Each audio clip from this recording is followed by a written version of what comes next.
जो वैज्ञानिक प्रमाण है, विश्व धरोहरें हैं, उसके अनुसार भी सबसे प्राचीन सनातन धर्म हिंदू धर्म ही है। लेकिन उसके बावजूद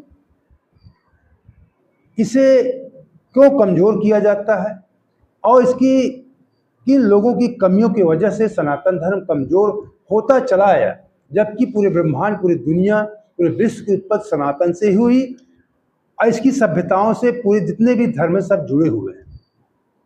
इसमें कहीं ना कहीं कमी हमारी आपकी है और किसी तीसरे की नहीं, क्योंकि हम ही आपने सही ढंग से ईश्वर को परिभाषित नहीं किया, ईश्वर को लोगों को सही ढंग से बताया नहीं।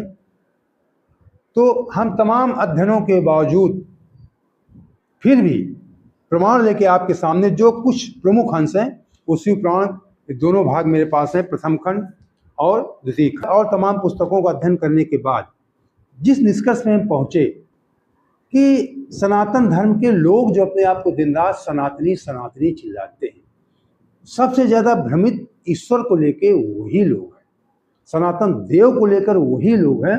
बाकी दूसरे धर्म के लोगों ने जो इन्हीं से निकले, जिन्होंने ईश्वर को समझ लिया, वो तो समझ रहे हैं ईश्वर क्या है, लेकिन सनातनी जो अपने आप को कहने वाले लोग हैं, वो ईश्वर को नहीं समझ रहे हैं।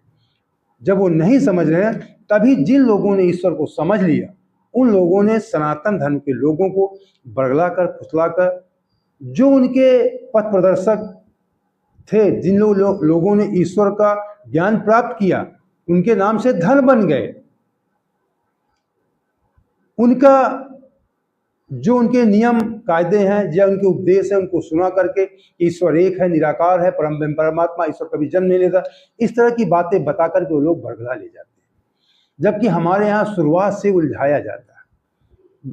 केवल ईश्वर की शुरुआत ब्रह्मा विष्णु महेश से शुरू की जाती है, उसके बाद रामकृष्ण और 33 करोड़ देवी देवताओं में उलझा दिया जाता है। हमारे ऋषि मुनि थे, वो लोग समझते थे, देवता भी समझते थे कि परमात्मा एक है, लेकिन बीच में कुछ भ्रांतियां फैलाई गई,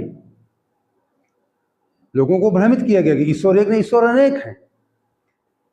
और जब समझाने वाले खुद ही भ्रमित हो गए, तो दूसरे को ईश्वर के बारे में क्या समझा पाए। जबकि रात दिन निराकार की पूजा करते हैं, निराकार निराकार, आदि अनंत, आजन्मा, सब चिल्लाते हैं, लेकिन फिर भी भ्रमित है और दूसरों को भ्रमित करते